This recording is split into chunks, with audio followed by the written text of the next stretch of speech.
Yeah, welcome back to the series of lectures on microprocessor and microcontrollers. Myself Rajakishore, Assistant Professor, Department of ECE, Marri Lakshman Reddy Institute of Technology and Management. In the last videos, we were seen about 80851 microcontroller architecture and pin configurations and addressing modes. In this video, we're going to see about 8051 instruction set. So as we know that instruction set is going to be used in write a programming in case of any assembly level program language. So now in case of 8051 instruction set has an 8-bit opcode values, and there are 256 possible instructions where 225 are used and those 255 are implemented. So the first instruction is called as a move instruction, where move instruction having a syntax like move, comma, a destination and source. Okay, move. So what it will do, it will copy the source data into the destination. So there are here we will show you many examples. Okay, like move a comma hash 51. So it will loads the value of 55h into the accumulator register. So the difference between 8086 move instruction and here in case of 8086, if I write move ax comma 55, now this instruction loads the 55 value into ax register. Here this hash symbol indicating an immediate value, where the after the hash whatever the instruction or whatever the value, that is the immediate value that is loaded into the accumulator. And next example, here I am loading move r0 comma a. So now the copy the content of a into r0. Suppose in case a I am having 55, so now the same 55 is moving into r0 also. Move r1 comma a.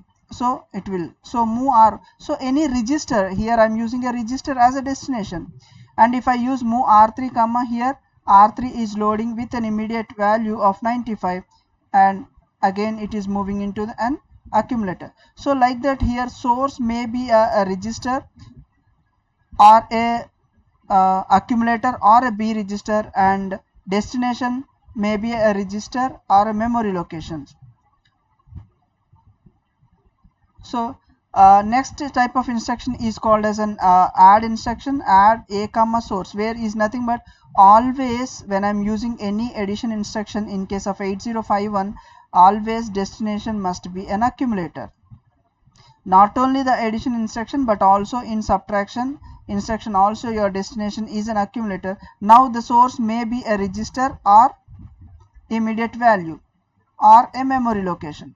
So if you see this example, I am loading 25 into accumulator, and once this is loaded, again the resultant, okay, after adding, so what will happen here, if you see 25 is moving to a.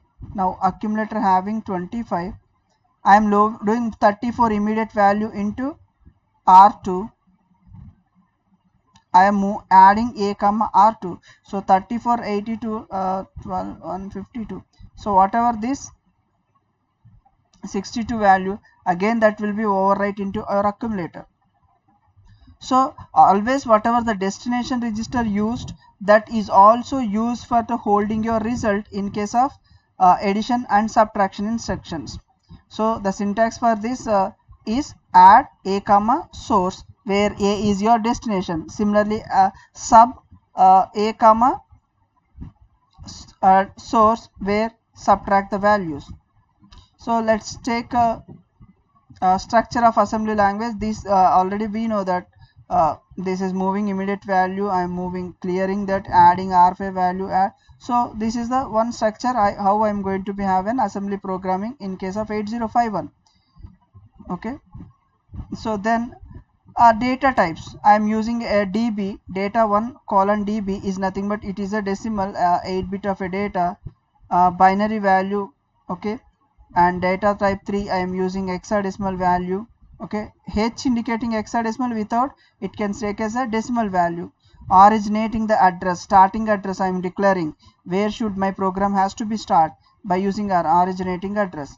So these are some assembler directives we are going to be used.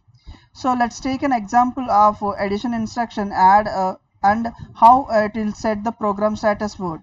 So let us say show the status of carry, auxiliary and parity flags after adding the 38 and 2f and the following. So I have a program move a comma 30 has 38. So now your accumulator having 38 and adding with an immediate value. So in this example, if you see your carry is there is no additional bit, so carry bit is 0.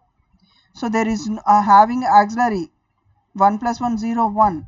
So here D3 to D4 there is a bit 1 is generated, that is called as an auxiliary carry, and a parity flag is 1 because you are having an odd number of ones.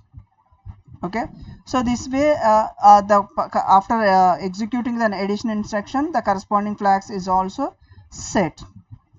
And one more example here with the carry I am writing.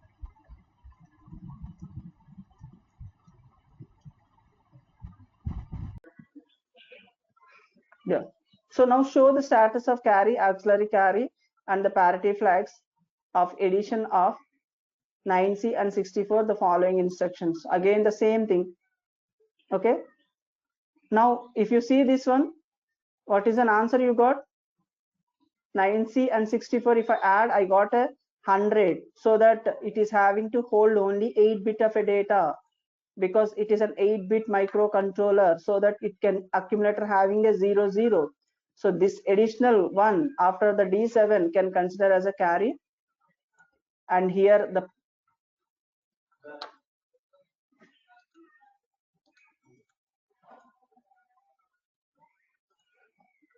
okay, here the propagated carry 1 plus 1 is 0 and 1 is came here.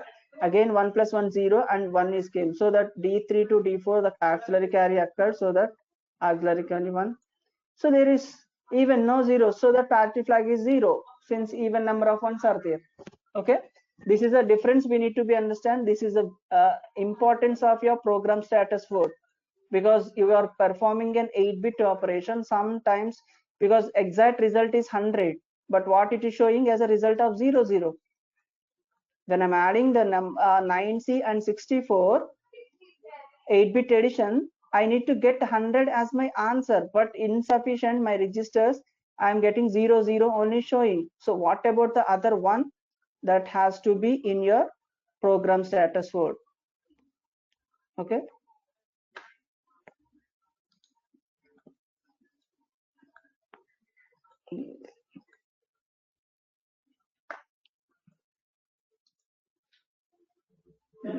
Okay, then yeah.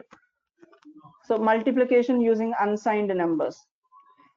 Whatever we are discussing, only the few instructions only we are discussing out of 255.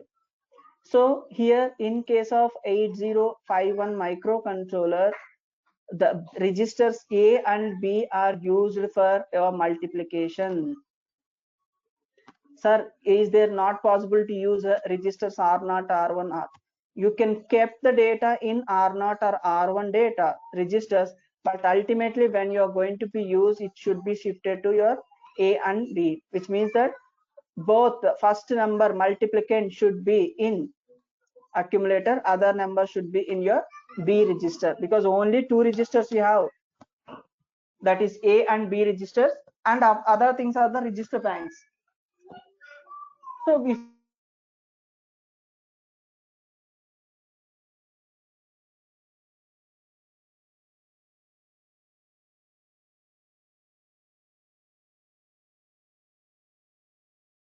if I want to multiply,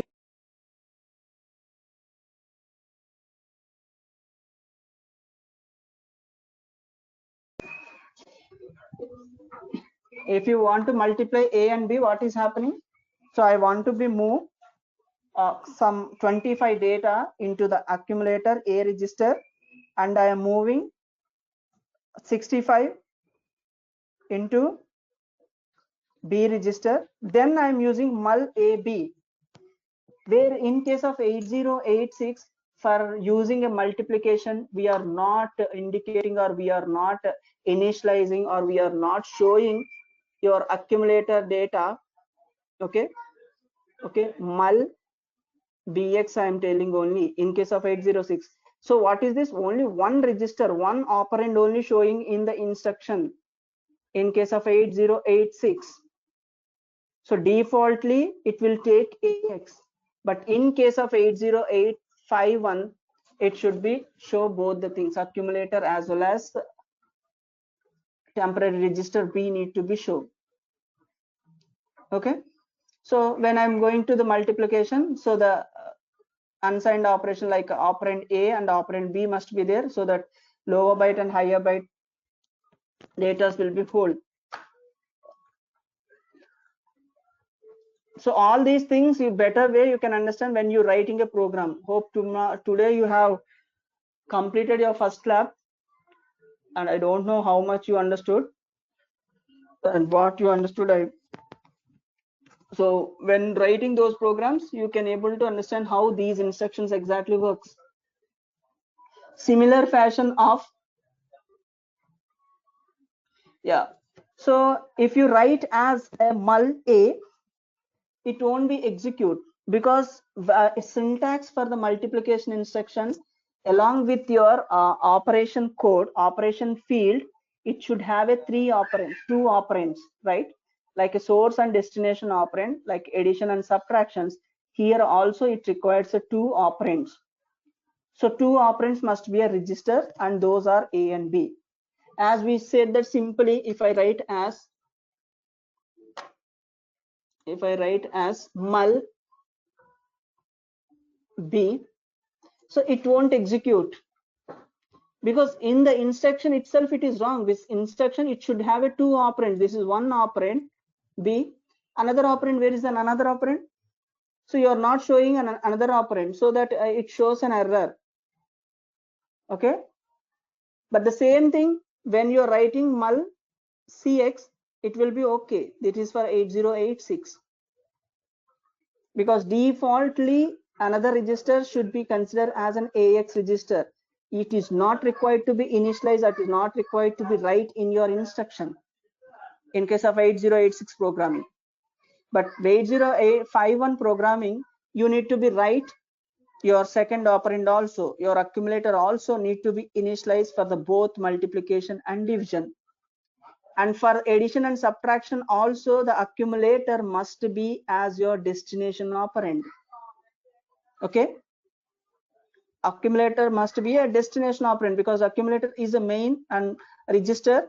So when I'm doing any arithmetic operation, accumulator need to be initialized, and it need to be right in your programming.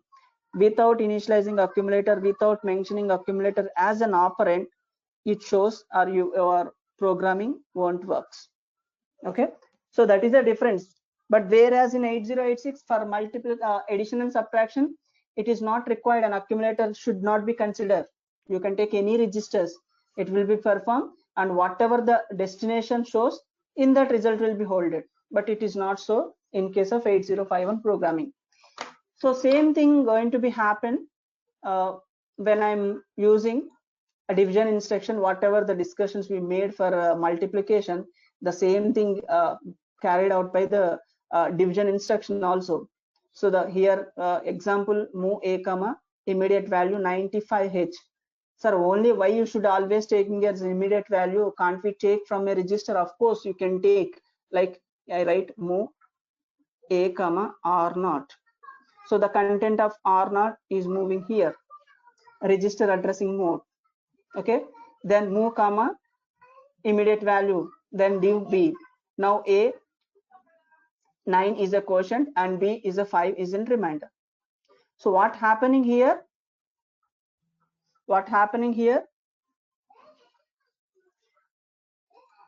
So where here when I'm using AB register, why it is mandatory? Because defaultly both the values are changing with the result. When I'm division B, my accumulator is holding with 9, which means that 95 by 10, 9 is your quotient, So that 9 is in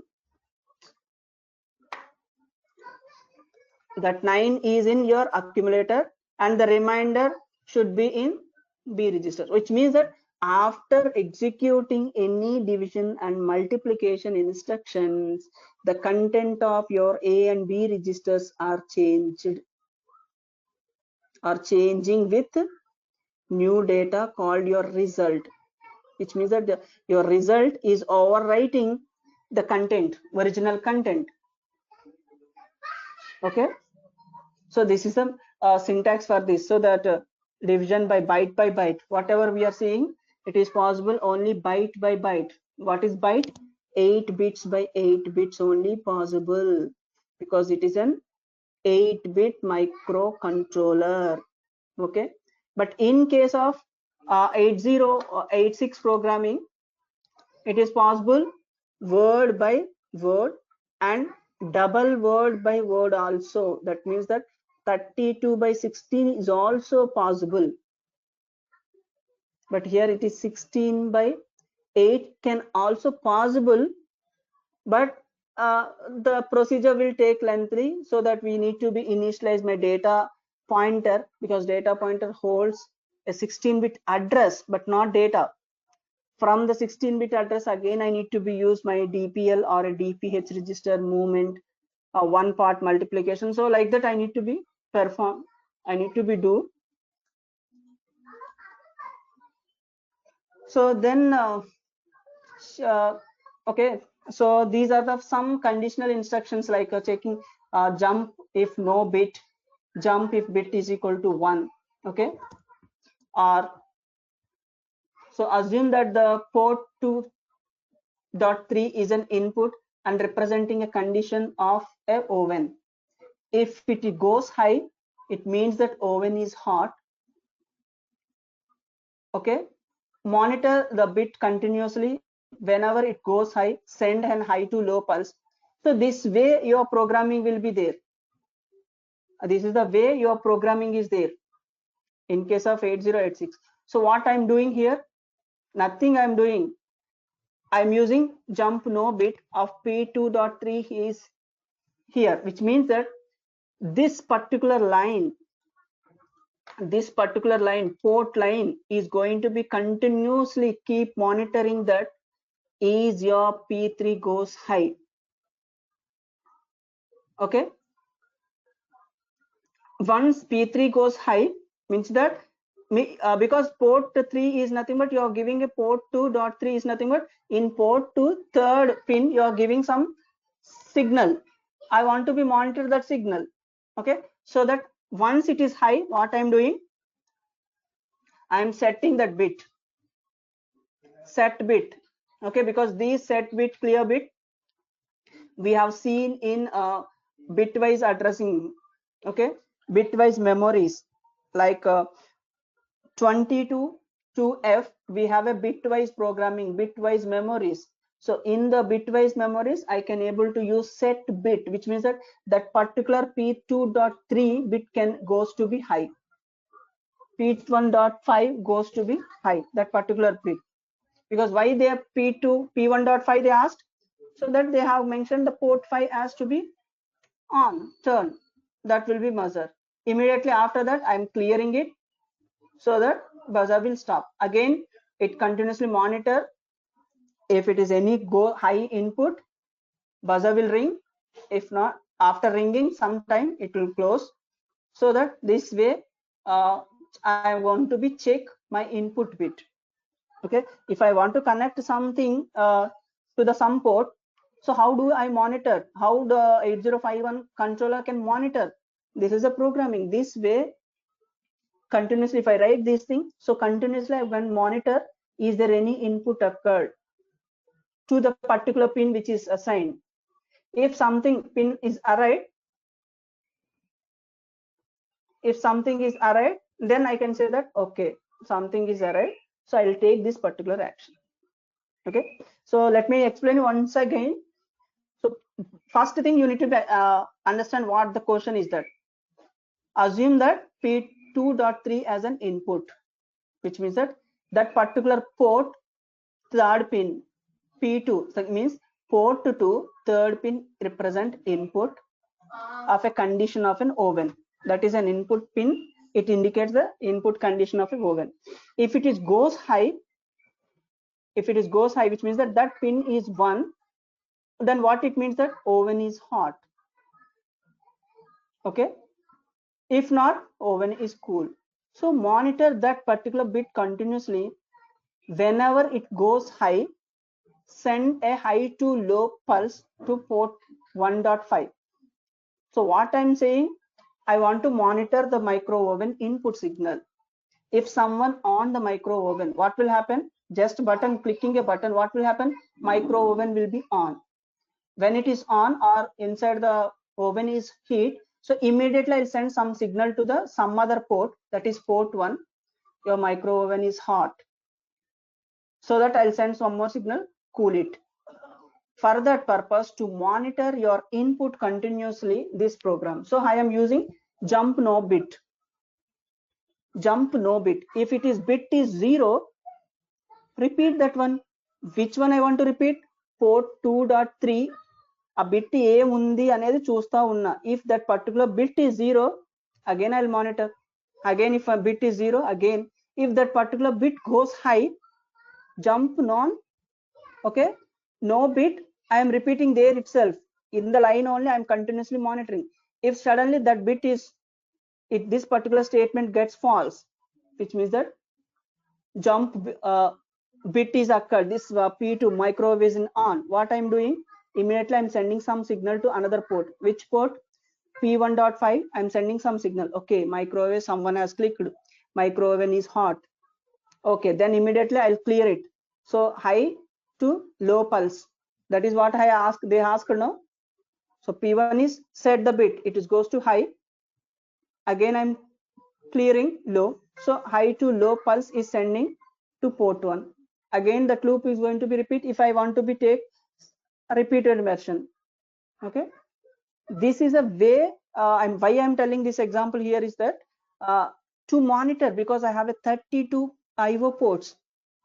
So how do I know that which IO port is connected, which IO port has an input or an output, which port is input port acting, which port is an output port, or any individual port's particular pins are activated like this. Only one pin is activated, not entire port 2. Port 2 is having 8 input output devices or input output pins. In that, only third pin is I am connecting to micro oven. So to monitor such operations, these are the things need to be, these are the code I need to be write, depends upon your condition. Someone asked that glow an LED. So P1.5, I connected one LED as an output. So that what I know that whenever microwave is turned on, whenever that P2.3 pin is high, LED will glow. How much time? Again, I'll write some timing loop programming or a delay program here. This much time will be on, then it will be off.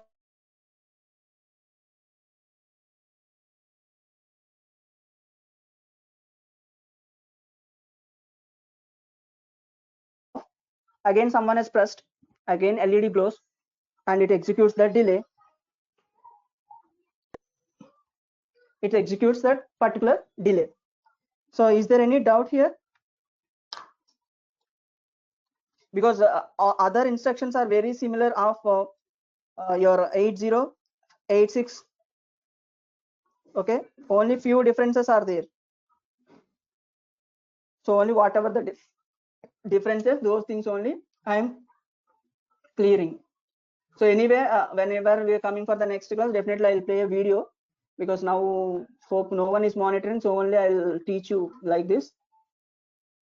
So again, in the regular class, in the sense, many people are monitoring whether we are playing a videos or not. They are saying the video playing is mandatory, whether you are understood or not understood, that is not our problem. Okay, yeah.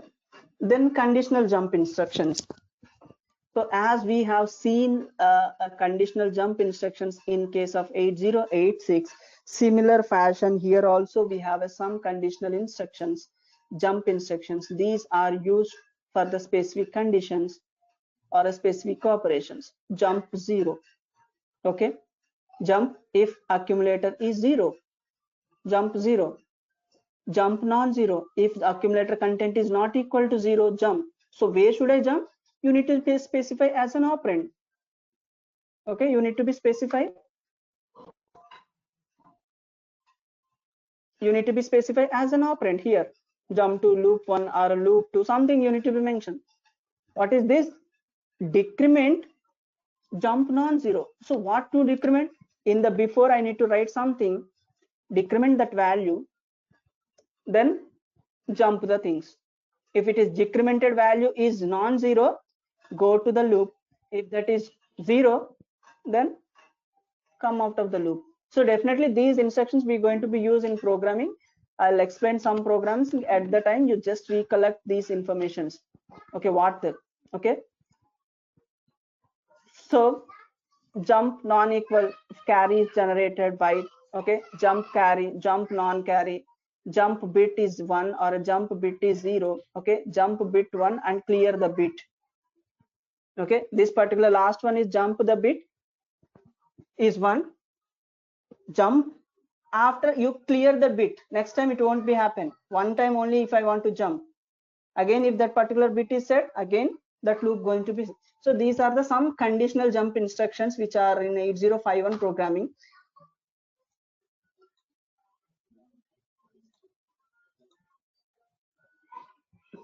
Okay, conditional jump. Suppose here I am telling an example. Write a program to determine the content, R5 content, the value is 0. If so, put 55 in it. So what the programming they are asking that in R15 check the value. If that value is 0, put 55. If not, continually monitor. So now what I'm doing, move a comma R5. So content of R5 is moving to the accumulator. Why accumulator? Because jump instruction will take the data from accumulator only. So jump non-zero. So jump non-zero. If A is not 0, jump to the location where here something next operation going to be happen. Okay. Non-zero is something, whatever the below something instructions will be there from that. If it is 0, what is my con? If it is 0, then put 55. So if it is 0, this loop is not executing. What I'm doing, moving a immediate value 55 into R5. So this is a one way of conditions. So J and Z is a jump if accumulator is not 0. So it will jump and whatever the other programming it will be executed. If it is 0, then whatever the condition below that going to be executed. So this is a manner I can able to use my conditional instructions, conditional jump instructions in your program.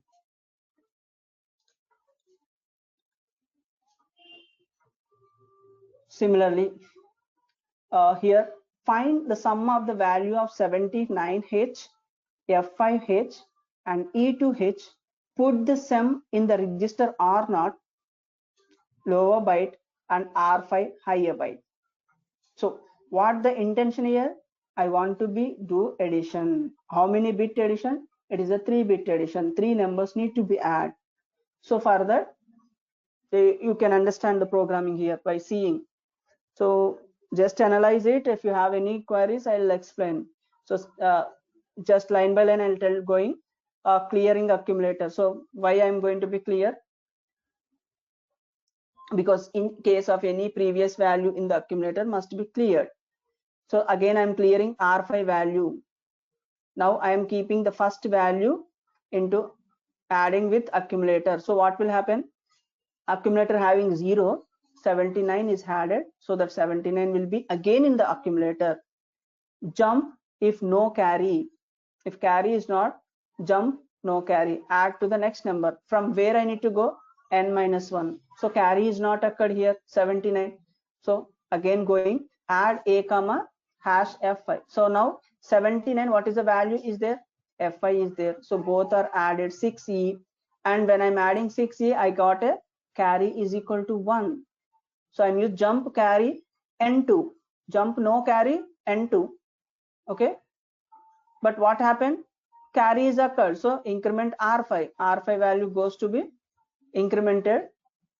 Then I'm adding E2, jump non-carry over 5, it will be come out of the loop, and a content of an accumulator is stored. So what is this need of R5 here? So R5 is used for your carry bit. Okay, how many carry bits are occurred? So for that I'll use the carry bit. So now what is the content? Here I'm getting one carry. Okay,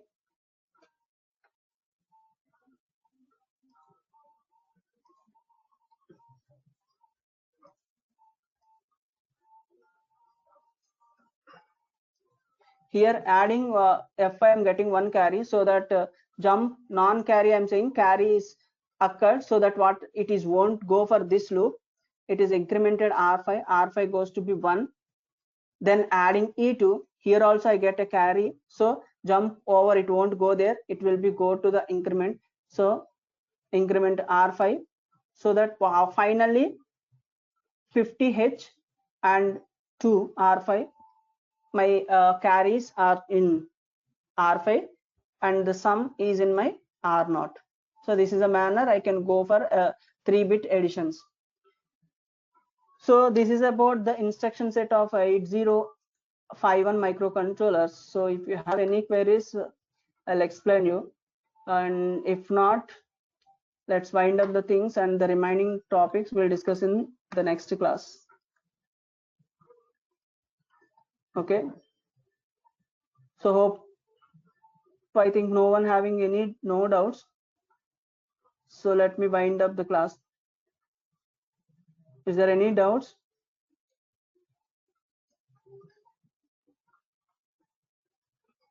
So okay, thank you very much. This conference will now be recorded.